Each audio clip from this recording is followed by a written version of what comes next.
திமுக ஆட்சியில குண்டர் சட்டத்துல கைது பண்ணின யூடியூபர் சவுக்கு சங்கர் அவர்கள் மேல இருந்த குண்டர் சட்டத்தை முதலமைச்சர் விஜய் தலைமையிலான தமிழ்நாடு அரசு கொஞ்ச நாளைக்கு முன்னாடி ரத்து பண்ணுச்சு. இப்போ அவரு விடுதலை ஆகியிருக்காரு.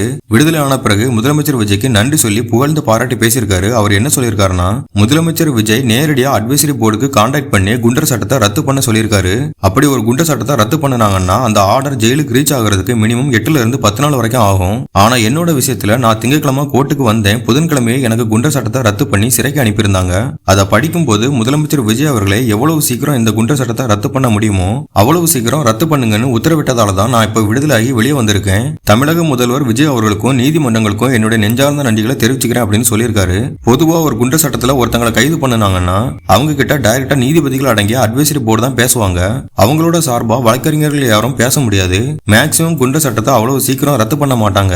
முதலமைச்சர் விஜய் கிட்ட இருந்து உத்தரவு வந்ததால மட்டும்தான் இப்ப யூடியூபர் சவுக்கு சங்கர் அவர்களுக்கு விடுதலை கிடைச்சிருக்கு. யூடியூபர் சவுக்கு சங்கர் அவர்கள் திமுகவை மட்டும் விமர்சிச்சு பேசல.